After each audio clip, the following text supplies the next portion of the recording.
ñi ngi am mbégte leen dalal seen émission Renaissance ngir jàppale ñi nga xam ne ñi ngi yëngatu ci xeex lii di Sénébar. émission Renaissance Oxygène ànd ci ak waa RAES di kuréel gu yëngatu bu baax a baax di jàppale askan wi waaye tamit di ànd ak waa OSIWA nga xam ne seen ndimbal la tey nag sunu ganu tey di Cheikh Diop nekk coordonnateur centre Jacques Chirac ci baax a wax kaname ak Mamadou Thiaw mi nga xam ne moom mooy sunu consultant ci cabine technique bi Alioune Diémé présentation Mbagnick.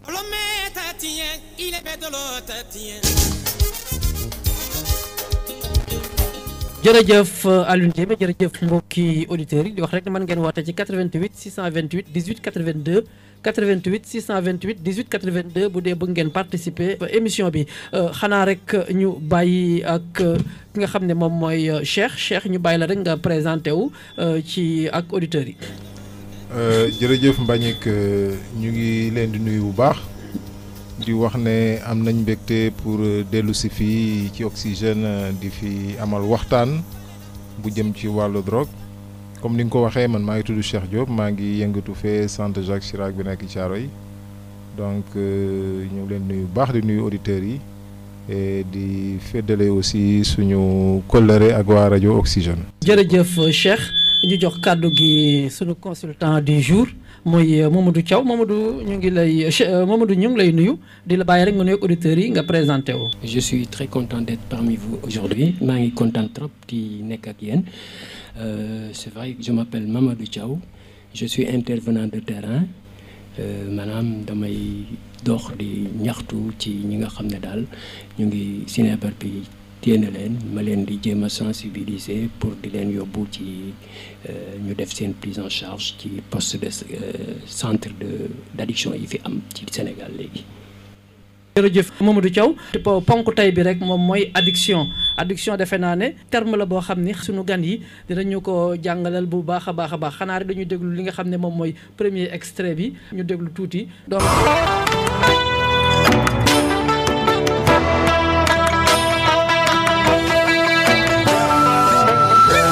ami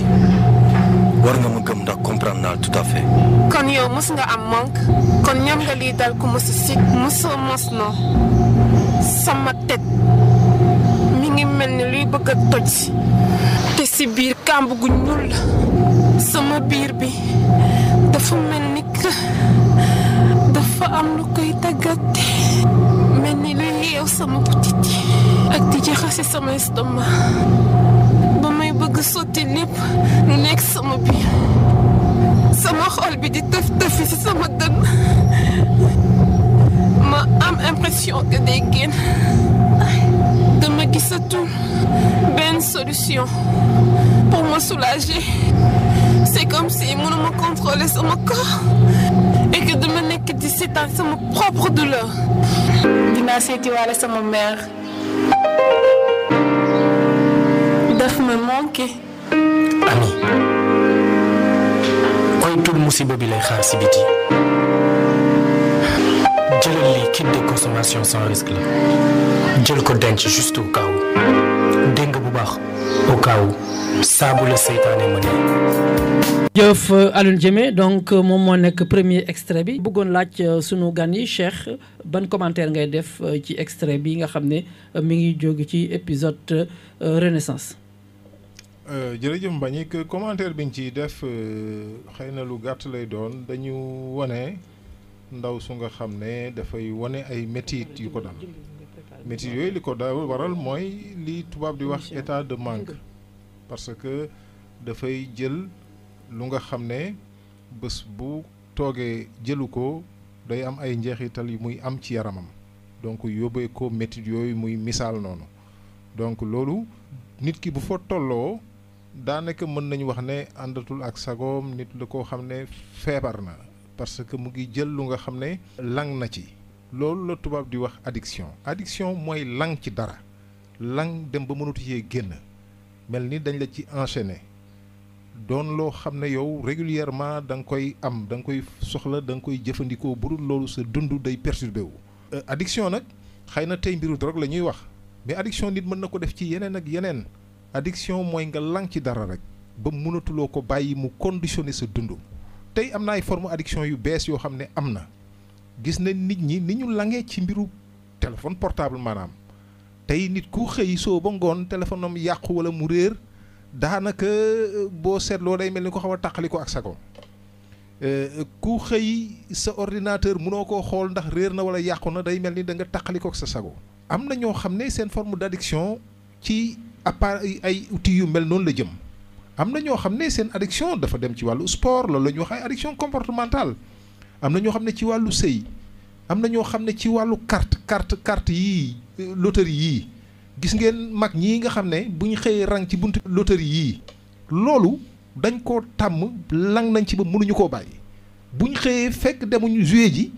day mel ni dara dafa manqué ci seen dund. donc loolu mooy ay forme addiction yoo xam ne loolu la ñuy wax ay addiction comportementale bokkul nag ak nit ku nga xam ne dafa am addiction ci benn produit boo xam ne da koy jël mu mel ni drogue mu mel ni alcool kii ñu wone léegi nag moom addiction bi nga xam ne am na ko daf doon jël benn drogue bu ma juumul héroïne la doon jël wala cocaïne drogue yooyu nag bu fekkee da nga koy jëfandikoo am na fu muy toll ci yow dana la yóbbu ci benn état de dépendance boo xam ne da nga ci lang ba nga xam ne bés bu ko sa yaram manqué da koy yëg parce que sa yaram loolu dafa bokk ci li koy dundal donc loolu mooy ki nga xam ne moom la ñu wane sànq muy jàmbat ay yaram moom yu métti samay butit yi nii ak nii lay mel yooyu effectivement ay manifestation la yoo xam ne day dal nit ki bu fekkee ne manqué na produit et loolu tax nag drogue dangereux parce que foofu nit ki bu fa nit ki tolloo lu nekk capable na def ko pour mën a effectivement am drogue am jël ko ba mën a amaat équilibre am mën na sàcc mën na def leneen lu dul noonu mën na sax àgg ci toroxal nit dal ci kawam dóoru ko gaañ ko nangu alalam pour mën a jël loolu nga xam ne mooy drogue am pour mën a effectivement am sa stabilité damay wax rek que nit ki bu tollee foofu capable na def lu ne pour mën a effectivement am sa dose gis nga ndaw si bi ko mbir mi jàppee mu ngi sarxu pour ñu may ko mu amaat dose am donc kooku bu fekkee ne gis na leneen lu ko mën a may da koy daal di def donc loolu effectivement ci gàttal lañ bëggoon wax wane ne loolu moo tax drogue doon loo xam ne lu doy waar lu garaaw parce que fi muy yóbbu nit ki moo tax dana yóbbu tàqale la ak sa sago bu fekkee amatuloo ko daanaka sa nite day daal di deñ yow sa comportement mën nañ ko méngale sax ak comportement rabu àll ngeen jégal ma ci wax ci parce que nit moom li nga xam ne moo ko tàqale ak rabu àll yi li tubaab di wax raison la bu demee ba sa raison dem amatuloo sa sago daanaka comportement animal ngay am et puis loolu moo tax drogue doon loo xam ne lu doy waar la loo xam ne véritablement war nañ xeex nit ñi bañ ko jël parce que bu fekkee jël nga ko mën na la yóbbu ci musiba yu toll noonu. di fàttali auditeurs yi rek mën ngeen woote ci 33 854 13 30 33 854 13 30 bu dee bëgg ngeen am ay leeral. Mamadou yow en tant que intervenant di suñu consultant. looy dolli ci li nga xam ne moom la Cheikh Diop wax. en effet oui am na lu ma ciy dolli parce que man bi ma dégloo xale bi wax. j'ai tressailli. dama xaw a sursauté parce que xam naa éventuellement li muy jàkkoteel. du lu muy tey du lu muy def pour cinéma mais il a mal dafa am lu ko metti dafay am loo xam ne comme ni ko Cheikh waxee dafa am lu ko manqué loo xam ne daf ko déstabiliser mun na ko defloo n'importe quoi parce que nit ki bu perte sérénité am comme ni mu ko waxee rek nekkatul moom y a autre chose moo koy doxloo te genre drogue yooyu dafa wuute ak maanaam ay yamba wuute ak alcool c'est des drogues yu ëpp nit doole généralement lu ëpp nit doole dara lay doon parce que loo xam ne moo lay contrôler moom boo ko tàmmee loolu day nekk leneen ba tax na drogue boobu noonu moo tax ba ndaw si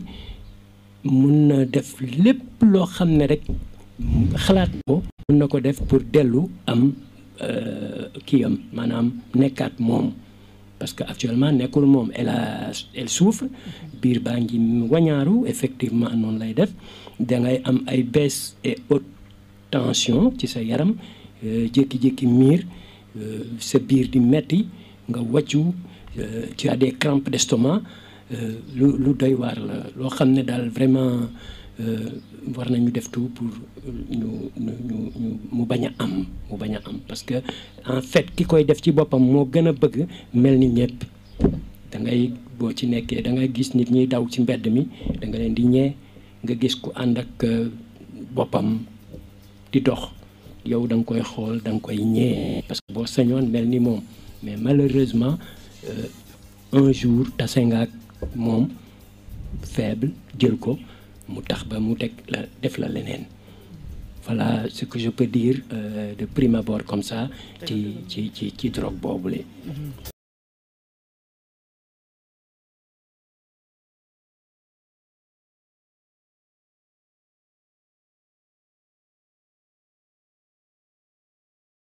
jërëjëf Mamadou Cheikh yéen en tant que responsable centre Jacques Chirac nga xam ne dañ leen ràññee ci jàppale ñi nga xam ne ñoom ñooy dugg ci fànn boobule tey ji yéen nan ngeen di encadrer xale yooyu wala est-ce que mën ngeen gis xale bi ngeen xam ne kii lii moom moo ko jàpp gis nga mbiru drogue dafa doon loo xam ne complexe bu nga xam ne mënoo gis nit a priori nii rek daal ne kii dafay jël drogue wala bii xeetu drogue lay jël fekk tooguloo ak moom nga waxtaan ak moom wala nga yóbbu ko ci ñi nga xam ne ñoo leen di faj ñu leen di wax ay médecins addictologues ñu saytu ko ba xam lan moo nekk ci moom parce que léeg-léeg li tubaab di wax préjugé dafa bari lu muy am léeg-léeg ñu tuumaal nit ne dafay jël drogue wala nit te fekk jëlul dara parce que du feeñ ci xarkanu nuñ koy waxee du feeñ ci sa xar kanam donc loolu effectivement fii nag dañu am tendance fii suñu dëkk bi bu ñu gisee nit ku xaw a doy waar mel ni man xaw a am nu mu mel rek ñu ne waaw drogue la nangam fekk xëy na demeewul noonu donc ñu monti lu mel noonu parce que li nga xam ne moo am na ñu nga xam ne dañuy jël drogue bu baax mais boo ko gisee boo leen gisee nii doo leen ko sax foogee donc loolu lu am la ci réew mi fii ñun xam nañ ci dara parce que léeg-léeg sax duñ ko nëbb léeg-léeg kilifa gu am solo fii ci réew mi bokk ci fii am fi kàddu doon ku ñëpp wekk léeg-léeg ñu ràññee ci ñenn ci ñoom ñoo xam ne dañ dugg ci mbir yu mel noonu donc loolu effectivement day wone ne drogue bi catégorie bu nekk da koy jël donc ñun fee ñu liggéey nag li nga xam ne moom la ñuy def mooy nit ki bu fekkee ñëw na danañ ko dalal danañ ko déglu lu am solo la parce que ñaare ay nit la ñu nga xam ne kenn du leen déglu fa ñu dëkk duñ leen déglu waa koñ ba ñu dëkk duñ leen déglu dañ leen di beddi jàppale ay nit ñu doyee di lañ nit ñu bëggul seen bopp lañ ay bandi lañ ay agresseur lañ ba tax na nit ñi dañ leen di moytu dañ leen di beddi duñ leen déglu te nit ki day am solo que fu mu mënti toll nga bàyyi ko nopp di ko déglu xam lii mu nekk lan moo ko ci dugal parce que léeg-léeg nga waxtaan ci ak nit mu wax la loo xam ne yow mii di wax ak moom xëy na loolu ko ci dugal boo fa tolloon mën nga dugg ci mbir yi donc loolu dafa am solo di déglu nit ki déglu ko parce que mbir bala nga koy saafara da ngay xam lan moo ko waral léeg-léeg ñu wax la loo xam ne yow da ngay xam ne kii effectivement situation bii mu nekk ñu bari buñ ci nekkoon fii mu àgg danañ fa àgg yow mii di wax ak moom xëy na boo fa àggoon bu la yàlla jàppalewul trop da nga fa àgg donc yu mel noonu dafay important nit ki nañ ko déglu buñ ko dégloo ba pare xam lan mooy problème am jéem a xool nag naka la ñuy def pour dimbale ko buñ seetloo ne kii toll na ci situation boo xam ne laaj na ñu faj ko parce que mbiru drogue aussi dafay poser problème mu faj parfois dafay andi ay feebar ci yaram dafay andi ay feebar ci wàllu xel nit ki bu fekkee seetlu nañ ne lu mel noonu am na ci moom dañ koy daal di defal li ñuy wax référence ñun duñu ay médecin am nañu ay médecins yu spécialisé wu ci loolu tey amuloon bu njëkk mais tey am na ay addictologue ay médecins psychiatres lañ yoo xam ne dañoo njàng beneen njàng dolli ko ci liñ jàngoon ba nga xam ne tey mën nañ traiter li ñuy wax ay addiction donc ci ñooñu ñun dañuy liggéey ak ñoom ñu ngi CEPIAT ñu ngi hôpital Thiaroye ñu ngi Dalal Xel Mbour ñu ngi ci dëkk bi ci yenn barab yoo xam ne effectivement tey nit mën na leen jot hôpital principal am na ku fa nekk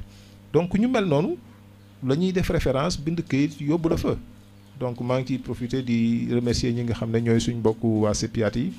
liggéey bu am solo ñu ngi koy def ak ñoom donc loolu mooy li nga xam ne dafa am li ci des nag mooy fexe ba waa këram njabootam famille am ànd ak ñun ci li ñuy def ak moom gis nga nit mënuloo ko dimbale fekk waa këram dugaluñ seen loxo ci ndimbal googu donc ñun kii ñëw duñ la jël isolément di la jéem a toppatoo te sa waa kër duñ leen ci boole loolu effectivement ku ko defit du sotti parce que nit ki dafa am fu mu bokk dafa am njaboot dafa am ndey am baay am ay mag am ay rak donc am fu muy dund am kër gu mu bokk am famille bu mu bokk famille boobu mu bokk faaw ñu jàppale ko faaw ñu dugal ci seen loxo bu fekkee effectivement dugg nañu ak waa ji li ñuy wax processus de prise en charge loolu dafay important donc yooyu ci gàttal laa bëggoon wax ne nit ñi nañ ci bàyyi xel bu baax nañu jàppale nag ne nit ki bu tollee ci yenn jamono yooyu jël drogue ba am fu mu toll ci moom buñ ko beddi buñ ko sànni buñ jàpp ne ku bëggul dara la nañ jàpp ne nit ku am problème la xëy na jamono ko ci lu nii ba mu am fu mu ko yóbbu nañ ko jàppale mu génn ci parce que fu ci nit toll mën nañ ko dimbale mu génn ñun am nañ ci lu leer a leer loolu véritablement war nañ ko bàyyi nañ xam ne ñiy jëfandikoo drogue ay nit lañ comme ñun ñu ci ëpp ci ñoom ku dul ku leen dimbale ñu génn ci fa na commencé li ci ñun ñi am nañ ci c'est des citoyens sénégalais comme ñun lu mënti amit ay citoyens lañ naan ataaya tous les jours ne dox yamba gar bay beneen tàkk am na ñoo xam ne aussi un jour ils ont découvert la drogue du doon benn yoon bien sûr parce que benn yoon soo yeewoo mën nga ko bàyyi mais lu mel ni héroïne dafa am spécificité boo ko jëlee benn yoon ñaari yoon troisième fois bi moom moo lay demander c'est ton corps qui te réclame ça mooy li dal xale bi mais kii dafa xaw a sori tuuti mais ci commencement bi di nga xam ne 2 jours yi nga ko jël 3e jour bi agsi dootoo nekk yow day mel ni am na lu denc ci yow voilà comment elle est pernicieuse day dugg ci deret ba nga xam ne léegi su demee ba nga xam ne nag vraiment laal na la là tu as besoin de soin parce que nit day faju c'est une maladie feebar la c'est une addiction bu la dabee dañ la war a faj mais gis nga contrairement ak li nga xam ne moom la nit ñi di def suñ la bàyyee on te donne de la liberté yow lii moo la ëpp doole dañ lay yombalal lépp quoi dañ la koy yombalal parce que yow da ngay moo la ëpp doole moom na la fexe nga la laxasu na la mais ça y est la porte est ouverte yow tant que amoo ko dootoo dem ci nit ñi te boo ko amee nit ñi daw la voilà l'affaire donc yaa ngi ci benn cercle vicieux boo xam ne du tëju mukk du tëju et en ce moment là nag ci la ñuy soxla ñoo xam ne dañuy sama ils sont parce que loolu on lui en parlait il disait que non loolu c'est pour les Libano-Syriens ñun amuñu ko je me rappelle de cette phrase alors que ça pullulait à Dakar pour dire que donc nit ñi dunduñu loolu voilà quand tu vas dans les côtes de Bissau nga gis ne léegi fii donc moom mooy Calcutta c'est exactement la même chose nit ñaa ngi fii ñu ngi drogué wu un peu partout donc il est bon que centre yooyu ubbi fi Cheikh lim na ko léegi yooyu yëpp ñuy fonctionnel donc c'est vraiment bien et on doit tout faire pour ñi nekk ci kër yi justement xoolaat seen njaboot jóg jàpp ci ku ci feebar ñu jéem la yóbbu ci centre yooyu nit ñi demandé wuñu lu dul ñu leen dimbali voilà c'est ce que je peux dire. Mamadou duma la bàyyi puisque yow en tant qu'acteur intervenant sur le terrain c'est vrai que la dame là def na benn témoignage mais bëggoon naa su fekkee yow mën nga ñu wax par exemple benn cas boo xam ni mas nga taseeg moom boo xam ni yéem na la maanaam bu la marqué ci ñi nga xam ne ñoo ngi leen di suivre sur le terrain. oui y en a peut-être xanaa dama ciy seet benn waaw rek ma wax la ko parce que en fait man liggéey naa ci centre d'addictologie boobu nekk Fann CEPIAD j'étais le régulateur de la file active des patients yi nga xam ne dañuy ñëw di jël méthadone c'est le substitut de l'héroïne soo ko jëlee day mel ni jël nga héroïne il y a tous les effets que produit l'héroïne sauf ce qui est justement mauvais c'est-à-dire on peut dire que c'est des opiacés toujours mais amatul dañuy dindi li nga xam ne mooy yàq doomu aadama dañ koy dindi et on te donne quelque chose qui va te stimuler da lay stimuler ba nga xam ne yow ce manque là dootoo ko dund donc ça c'est un produit bu ñu génnee il m'est arrivé un jour de faire une émission sur RFI et une dame m'a écouté depuis les États-Unis. Il avait son fils à Point E qui était carrément addict. Moom xamoon na ko, mais on l'avait laissé dans une chambre comme ça avec un matelas par terre. Bu yewoo moom il faisait la zone comme on dit day wuti rek lu mu amee dosam nu mu ko amee baax na. Et cette dame est venue des États-Unis, elle a écouté l'émission. Quand elle est venue, elle s'est dit, bon, je vais aller quand même voir ça. Je vais voir si vraiment ça existe ici, au Sénégal, comme j'ai entendu. Bi mu ñëwee dafa toog laaj ma, je veux voir le docteur. Ma ne ko oui, bien sûr, asseyez-vous, mu toog. Bon, ma def li ma war a def pour mu gis docteur bi, ñu bind turam. Mais avant que muy gis docteur bi, quelqu'un m'a interpellé, ma wax ak moom. Et automatiquement, elle s'est rappelée ma voix. C'est ma voix qui a provoqué cela. Et ça, j'aime à le dire parce que tamit soo defee benn loo xam ne dafa sedd sa xol, tu t'en rappelles. La dame, elle n'en revenait pas. Elle s'est mise devant moi, mais yow sa baat bi yow laa dégg ci rajo bi nga ne mais bien sûr c'est moi. Mu ne ma mais est-ce que li nga doon wax am na réellement? Ma ne ko mais bien sûr madame am na. Boole kook docteur bi. Et le lendemain matin, elle a amené son fils. Ce garçon aujourd'hui a retrouvé son travail. C'était un transitaire qui avait koo xam ne dafa wàccoon yoon bi tout simplement ñu seetaan ko. Et elle a fait l'effort d'accompagner son fils. Tey jii mais doom ji voilà quoi, il est redevenu normal, bien. Et quand je le vois, moi tout de suite c'est ça qui me vient à l'esprit. Et des cas comme ça, il y en a plusieurs. Parce que tamit héroïne dafa am lu tax ak drogue bu mu munti doon dafa am lu koy dugal ci nit. Société dafay formater doomu aadama.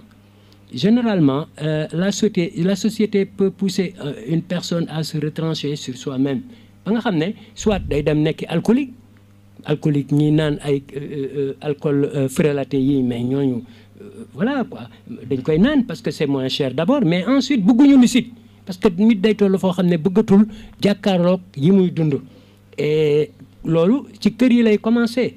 Donc nit ñaa ngi drogué wu parce que ils sont mal à l'aise. Pourquoi mal à l'aise? Parce que c'est la société elle-même qui les a peut-être rendus comme ça. Donc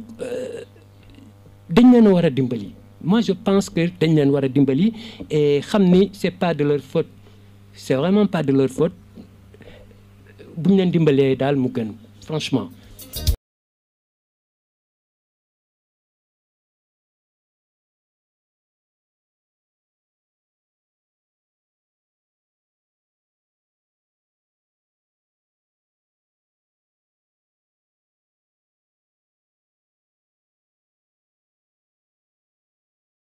Cheikh ñu dellusiwaat tuuti ci li nga xam ne moom mooy rejet bi puisque Mamadou wax na ko. Souvent nit ki dafay révolter moo tax mu dugg ci yenn yi. Quelle est la responsabilité justement de la société par rapport à ça ba nit ñi ñu koy stigmatiser ba ëllëg muy dugg ci lu mel noonu. xam nga ñi nga xam ne ñu ngi jël drogue. ci société bi lañ bokk. ci société bi lañ bokk et wax naa sànq ne. li leen dal noonu ay mbir la yoo xam ne ci société bi la juddoo nit ki juddul rek di commencer jël drogue dafay juddu di màgg di am ay réalités yoo xam ne mu lay jànkonteel dans sa vie sociale dans sa vie familiale dans sa vie professionnelle comme ni ko Thiaw waxee léegi loolu mën na ko yóbbu mu dem ba daje ak drogue commencer ko jël mu soppi ko am nu mu mel li nga xam ne moo am solo nag mooy effectivement wax naa ko sànq. ñi jëfandikoo drogue buñ jàpp ne ay nit ñu bëggul dara lañu ay nit ñu fas yéene bon lañu ay nit ñoo xam ne xëy na bëgguñ seen bopp ay bandi lañu ay agresseur lañu yu mel noonu. gis-gis boobu la société bi am ci ñoom gis-gis boobu laa ne baaxul war nañ ko soppi parce que bari na ñi nga xam ne ñu ngi jëfandikoo drogue boo leen gisee doo leen jiñ bandi doo leen jiñ agresseur te ñu ngi koy jëfandikoo bu baax a baax. nañ jàpp ne mbir la moo xam ne ku nekk mën na ci dugg buñ doon xool ñi ci dugg fii ci suñu société ak yeneen société danañ xam ne drogue bi jombul kenn nit ki ak rang social bu mu mënti am ak fu mu mënti cosaanoo effectivement gis nañ ñoo xam ne ñoom la bokkal situation ñu dugg ci mbiru drogue loolu ñun am nañ ci lu leer xëy na fii rajo la ñëpp ak ñuy déglu am na loo xam ne par principe duñ ko wax waaye ñun ñu ciy liggéey ça fait ay ati at secret la xam quoi nañ ci lu bari secret professionnel la mu ngi noonu léegi li ma bëgg a wax foofu mooy nañ jàpp ne ci jëfandikoo drogue duñ ñu bon war nañ leen jàppale nit ñañ loo xam ne la ñu nekk nag war nañ leen jàppale ñu génn ci parce que waruñ leen seetaan ñu sax ci ndax fa mu leen di yóbbu dafa yoonu sànkute la drogue moom ñëpp xam nañ ne fa mu jëme nit ki du lu baax dana la andil feebar dana la soppi ci anam yoo xam ne dana la yàq sa àdduna donc loolu bu fekkee dafa am responsabilité société bi comme ni nga ko waxee Mbagnick mooy société bi xam ne ñii ay doomam la ñu ngi ci yoonu bu métti yoon boo xam ne daf leen di sànq na leen jàll dina leen jàpp delloo si leen ci seen biir tegaat leen ci yoon te loolu lu war a mën a nekk la loolu nag ci biir njaboot gi lay commencé d'abord dama bëgg a wax ne ku am sa doom sa jarbaat sa rakk nga seetlu ne mu ngi dugg ci lu mel noonu liñ lay digal mooy bu ko beddi bu ko sànni jàpp ne kii moo yées ci njaboot gi dafa bon ak dafa tànn bon déedéet tàllal ko sa loxo déglu ko jéem ko yóbbu effectivement dalal xelam jéem ko yóbbu mu faju ji bu fekkee seetlu nañ ne kii commencé na feebar parce que loolu nit mën na ci effectivement dugg ba mu yóbbu la ci niveau boo xam ne day laaj faj mais bu ñu la fajee mën nga dellu si donc li am solo mooy que nañu bàyyi di def rejet comme ni nga ko waxee gis nga boddi nit génn nit dàq nit sa kër sànni ko ci mbedd mi dafa fajul toroxal ko waxuma la drogue mais kenn da ko warul def kenn ñun nag dañu am loolu ci suñu société te mu nekk un mal très profond maanaam nit ki bu fekkee ne nekk nga ci yenn situation yi rek dañu am tendance génne la ci kër gi gis nañ ko sax ci ñoo xam ne tey ci suba rek maa ngi ciy waxtaan ak benn waay ñoo xam ne seen xel dafa wàññeeku ñu génne leen seen kër ñii seen xel wàññeeku ñuy taxawaalu ci mbedd yi ñu ci gën a bari am na ñoo xam ne mën nañ nekk seen kër mais nit ñi nangootuñu dëkk ak ñoom dañ leen di génne kër gi. gàcce la wala. non gàcce lañ ko teg seen bopp. parce que ñu bari ci ñun jàpp nañ ne sa doom sa rak sa jarbaat bu nekkee ci kër gi xelam wàññeeku mu am nu mu comporté woo gàcce lay doon ci famille bi. bari na kër yoo xam ne boo fa duggee. mais ña nga xam ne seen xel dafa wàññeeku dañ leen ber làq leen foo xam ne yow da nga dugg ba génn doo ko gis. parce que pour ñoom nit ñi xam ne kër gi nit ku mel nii dëkk na fi gàcce la. ñenn ñi dem nañ ba ñi nga xam ne ay waay laago la ñu nanguñ leen effectivement teg ci kër gi nit ñi di leen di gis dañ leen di ber. loolu gis nañ ko ba tàyyi suñu société bi ñoo xam ne dañu làggee rek làggee moo leen jàpp mais nit ñi jàpp ne ñii gàcce leen ci biir njaboot gi loolu nag moo doy waar Sénégal c'est-à-dire nit ki bu nekkee situation de vulnérabilité. mu feebar ci wàllu xel wala ay cëram yàlla am lu mu ci manqueel wala mu dugg ci mbiru drogue ba am nu mel mais dañ ko war a jàppale ñooñu dañ soxla ñu jàppale leen d'abord ci biir njaboot gi mais ay nit la ñoo xam ne kar warloo leen làq jàpp ne gàcce lañu duñu gàcce moom leneen mooy tax ñu koy tuumaal nit mais du loolu parce que effectivement nit ki melokaanam warul tax ñu jàpp ne gàcce la ba dañ ko war a nëbb wala dañ ko war a génne kër gi donc yu mel noonu effectivement c'est un mal social qui est là dans notre société ñun dañu am problème ak dëkk nit koo xam ne dafa wàññeeku ci benn anam bu mu mënti doon mais loolu problème la pourquoi ñun nanguñu dëkk ak nit ñoo xam ne dañu wàññeeku ci dara ku wàññeeku ci xel nanguñ dëkk ak yow ku wàññeeku ci cër sax ñu yaakaar ne gàcce la ci biir njaboot gi booy jël drogue feebar ci wala nga naan sàngara feebar ci ñu jàpp ne gàcce nga ci njaboot gi dañ lay làq buñ ko mënul ñu génnali ci mbedd yi nangootuñu bokk dara ak yow bëgguñ sax nit ñi xam ne kii bokk ngeen dara loolu c'est un mal profond dans notre société diine diglewu ko civilisation ci boppam sax da ko diglewul moral ci boppam da ko diglewul comportement yu mel noonu lu ñu war a bàyyi la jàpp ni nit ki effectivement am na situation de vulnérabilité bu ci tolloo société bi ci boppam da ko war a jël en charge dimbale ko d'abord loolu na commencé ci biir njabootam donc loolu dafay am solo parce que bàyyi nit ki mooy li ca wax léegi rek mais da nga koy gën a sànq parce que bàyyi koo xam ne la muy jëfandikoo moo ko ëpp doole dimbale ko pour mu génn ci mais da nga koy bàyyi loolu sànq ko tu as vu te loolu nag buñ ko toppee mais réew mi ci boppam mooy nekk ci ay jafe-jafe parce que am réew aussi mënoo seetaan say ndaw ñi ca ëpp nekk ci yenn situation yu jafe te réew mi amul benn taxawaay boo xam ne taxaw na ko pour récupérer ñooñu delloo si leen ci boppam bàyyi leen ñu nekk dans la perdition bàyyi leen marginaliser leen ñuy taxawaalu kenn du leen jël en charge investissement bi nga xam ne def nañ ko ci ñoom ci wàllu njàng ak ci wàllu bu mënti doon perte donc loolu bu yàggee ba yàgg waxuma la mbiru wér-gu-yaram mais mbiru économie sax day am boo gisee réew yu mag yi tey France États-Unis ak yenn réew yu mag yooyu boo gisee la ñuy def pour faj seeni doom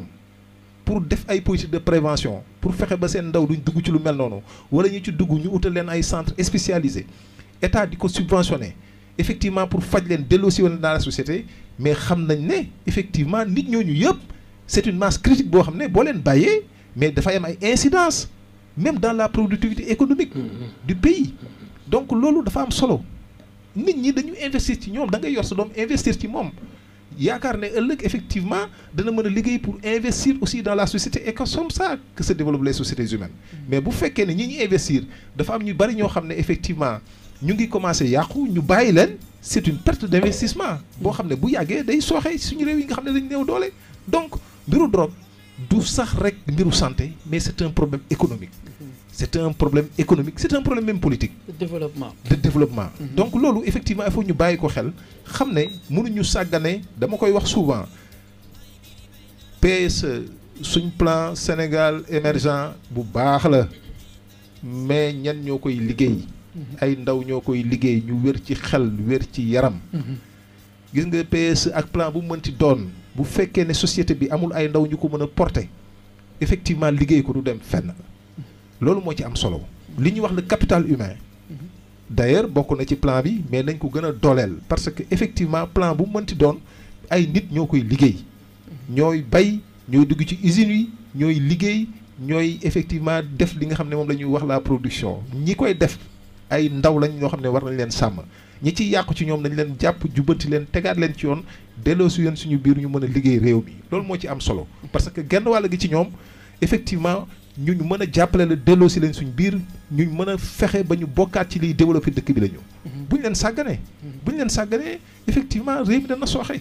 bu ñu seetee Sénégal tey xale yi fii tux jaar ci yoonu drogué wu bu fekkee defuñ benn politique pour récupérer leen delloo si leen bàyyi leen ñu sànku effectivement réew mi dana ko yëg loolu lu leer la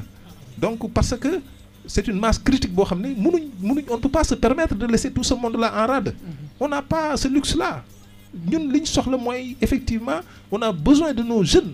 on a besoin de ces forces là vives de la nation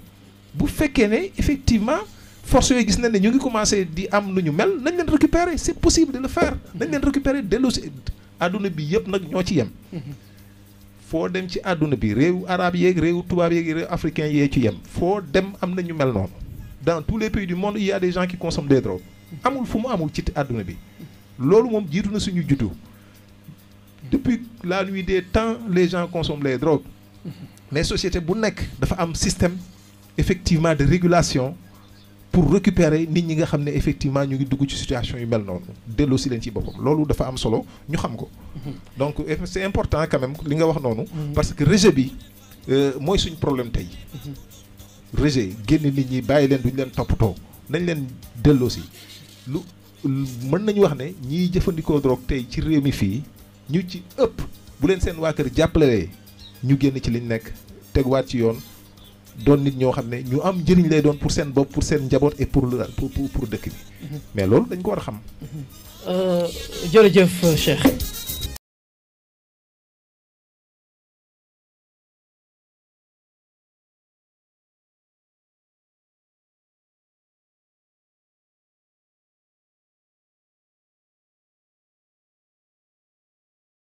gis nañu ne solution yi am na au Sénégal Cheikh wax na ko jot nga ci wax waaye dañu bëgg a déglu le deuxième extrait pour xool exactement lan la ñu war a mën a proposer pour que nit ñi su fekkee dañu nekk ci jafe-jafe boobu ñu mën ci génn rawatina jafe-jafe yi nga xam ne mën nañ ci génn su fekkee ñëpp jàpp nañ ci su fekkee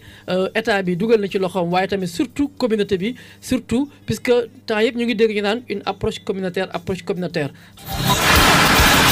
suñu campagne de sensibilisation bi kon fii lay démarrer ci quartier populaire bii nga ñu gis ci ginnaaw buntu kër gi di ngeen fi fekk benn bërëb fu ay consommateur bu drogue di nekk bés bu ne squat la. mosoon nañ ñëw ci biir quartier mag Jibril di doon consommer juste à côté. fii dañu doon benn barab bu calme. dama mës a xalaat ni squat yi dañuy ñàng ba pare salte comme niñ koy gisee télé. non te seen teewaay fii dina am importance. yéenay médiateur yi gën bu mën a waxtaan ak nit ñi nekk fii ci biir d'accord. Franchement docteur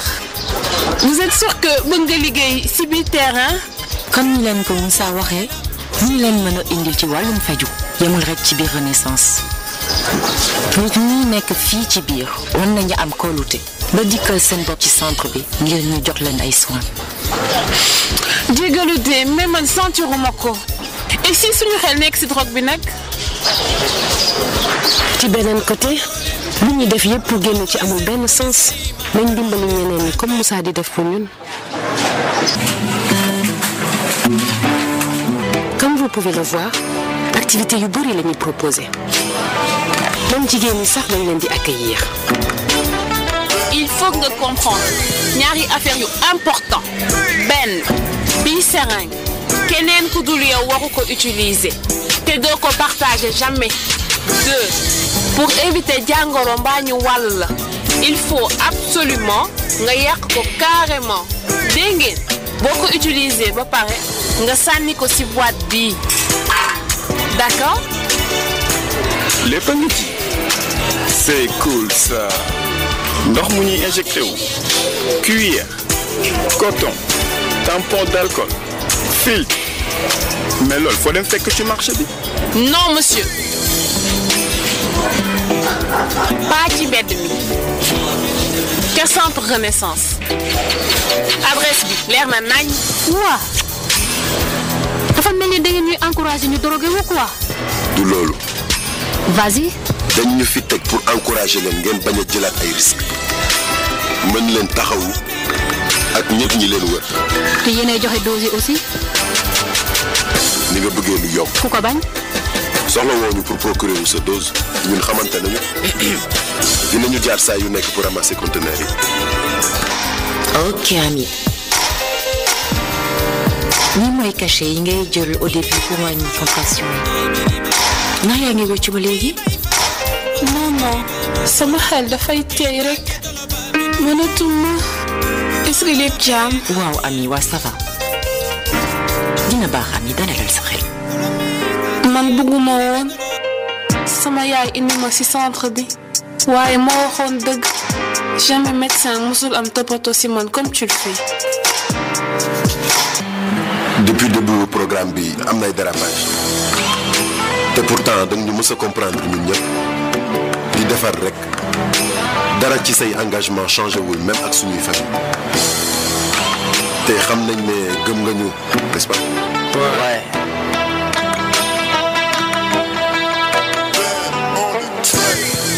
te depuis longtemps ñu ngi soogay am ku nekk di wax ak ñun te yëg ni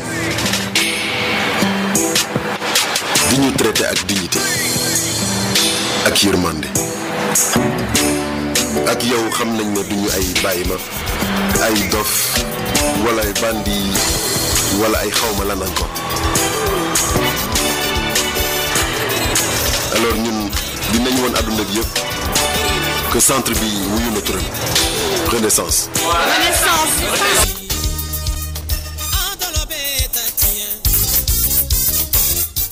Mamadou wax nañu sa campagne de santé également prise en charge rawatina ci centre yi yow yi nga liggéey ci centre bi ban apport la centre bi war a mën a am wala ci wàllu jàppale puisque intervenant de terrain bi sax wax nañ ko sur le ci kii bi léegi nag nan nga mën a apprécier vraiment ce travail là. C'est un travail qui porte ses fruits parce que yow nga nekk diggante le médecin traitant ak zone yi nga xam ne dégg ngeen ko zone yu insalubre la en général yoo xam ne nit du fa am benn soxla sauf nga bokk ci communauté boobu yow sa rôle mooy nga def jonction ñaar yooyu da ngay dem ci zone boobu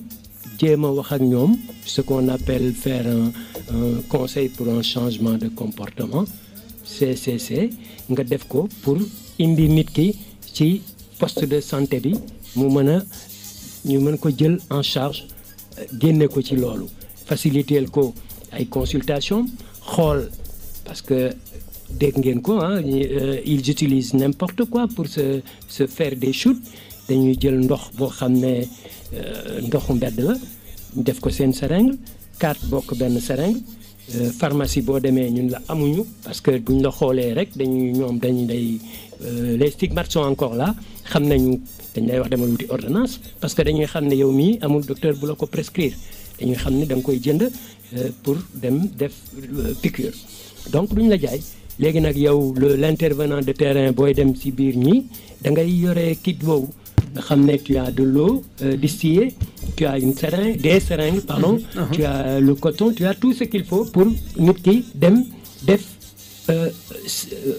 consommation sans risque j'ai entendu dire que da nga leen di encourager mais non ça c'est pas comprendre les choses parce que boo xoolee ni mu ngi ci ba pare kan ngay encourager moom il est déjà dedans yow kay da ngay seet noo ko musale ba mu koy def ci anam yu wàcc mucc ayib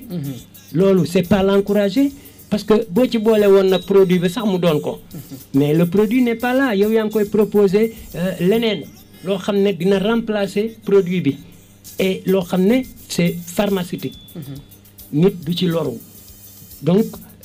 je pense que loolu liggéey bu rafet la dindi ay nit ci foofu ñu nekk yóbbu leen ci ay centre de prise en charge man loolu dama koy louer parce que budul woon loolu kon tey jii waxatuñ ko parce que je peux vous dire que avant l'installation du CEPIAD en 2015 presque tous les jeunes de la Médina et de Gueule Tapée les 3/4 sont morts mort de quoi d'hépatite ngay gis chaque jour ñu tàggee la xale bu ndaw parce que kenn amul toppatoo ci ñoom ou alors dañuy taxaw ci tribunal bi ñu tëj leen 2 ans ñu dem kaso bu ñu génnee ils sont encore beaucoup plus agressifs c'est pas du tout une solution non plus loolu waxaguñ ci mais il faut que ñu àgg ci loolu muy li nga xam ne même doo sax laal drogue yooyu mais le chanvre da ngay gis benn boy ci mbedd bi mu tox benn joint la police arrive l'amène et le met dans cadre criminel ñu wër ko mu def ak ñoom 2 ans foofu quand il ressort il est blindé amatul benn mit ci kaso ragalatu ko parce que léegi xam na la fa nekk donc il va oser bon donc daal man je loue le travail des intervenants de terrain du li ma ko nekk mais dama gis apport bi ñu am parce que bu dul woon loolu centre dina fi ubbi te kenn du gis kenn parce que c'est pas eux qui vont se montrer dire man je suis un toxicomane amul dañuy nëbbatu ils ont plus tendance à se cacher donc le travail de la personne qui fait de l'outreach c'est ça c'est aller vers ça fait partie des points de la réduction des risques aller vers faire les petits pas négocier wax ak nit ki ba indi ko à la raison et tu te sens fort en ce moment-là tu dis que tu as gagné le combat parce que c'est presque un combat un jeune que tu sauves c'est un combat de gagner voilà ce que je pense du travail de l'homme de terrain comme ni ñu ko waxee nii Mamadou je pense que amul sax bon je ne sais pas est-ce que am na une étude ou quelque chose comme ça mais yaakaar naa xëy na am une étude mais par rapport ak le nombre d'utilisateurs est-ce que tey jii on a assez d'experts assez de centres pour prendre en charge vraiment tous ces je le pense je le pense quand même parce que il y a eu un rush il y a eu un rush à l'ouverture du CEPIAD mais des personnes comme Cheikh qui sont aussi dans la banlieue et qui font des références tout le temps ont fait que le centre a beaucoup de patients beaucoup on ne le pensait même pas il y a déjà si je ne m'abuse il y avait presque 200 personnes incluses et sur la liste d'attente il y avait 500 plus de 500 bon étude B il faut aller peut-être vers l'étude UTSEN qui s'est faite en 2011 pour voir déjà éventuellement si on pouvait se permettre d'ouvrir un centre d'addictologie. Est-ce qu'il y avait la matière pour faire un centre d'addictologie? Et nous nous sommes rendus compte que effectivement, les gens étaient, il y en avait beaucoup même. 1324. Voilà, voilà, pour dire le chiffre exact, 1324 qui ont été inclus, qui ont été recensés. Et tout de suite après, Mbour a suivi. Mbour a suivi. Et actuellement, nous sommes en train d'ouvrir un autre à Thiaroye. À la psychiatrie de Thiaroye. C'est imminent. C'est imminent. Donc, pour dire que il y a un travail qui se fait. Il y a vraiment un travail qui se fait. Et j'espère que ça va continuer. Mamadou, vous nous un peu sur les statistiques par rapport à la réussite, le taux de réussite. Alors, est-ce que c'est important? Oui, déjà pour dire, parce que je ne peux pas donner de chiffres comme ça pour ne pas dire les choses pas correctement. Mais je sais que je connais moi des personnes qui n'étaient vraiment pas dans ce qu'ils sont maintenant, qui avaient presque tourné le dos au monde. Hein? Parce que actuellement, ils sont mariés, ils ont une vie assez clean, assez sereine, à commencer par justement les intervenants de terrain. Parce que intervenants de terrain, boo ci gis dafa réussir inclusion ba tax ñu mën ko wóolu jox ko loolu. Parce que à la base, il fallait prendre des personnes qui connaissaient déjà le milieu. Parce que tey jii yow ku jël ku mel ni Cheikh yóbbu ko ci biir milieu bi, bon, il va tourner en rond. Il va tourner en rond, il va parler à personne. Mais ku mel ni man nga xam ne, bon, je connais les revers, bon, je ne serai pas dépaysé, xam naa fan laay dem, xam naa ñan laay waxal. Ak ni ngay waxee ak ñoom. Ak ni may waxee ak ñoom. Il y a un langage codé. Et donc loolu yëpp mën naa ko utiliser pour xëcc leen. Et donc ça se fait, vraiment ça se fait. Et pour donner un chiffre, je m'observe moi-même. Les retours que je peux avoir. Loolu doy na ma comme statistique. Parce que maintenant, je suis là, à Oxygène, vous me parlez, je vous parle, et vous ne fuyez pas. Du tout. Bon, voilà. Il y a 2 ans, vous aurez fui. Oui, ça c'est sûr. Voire 3 ans quand même. Voilà ce que je veux. Cheikh, Mamadou, vraiment, Cheikh. Oui. Donc, par rapport à l'intervention, Mamadou, c'est important. Non, je dois féliciter. Comme nous l'avons dit, je suis un parce que nous savons que nous savons que nous sommes vraiment jambar la ko am pastef la ci lu mu nekk nii ñun fierté la di ànd ak moom ci waxtaan yu mel nii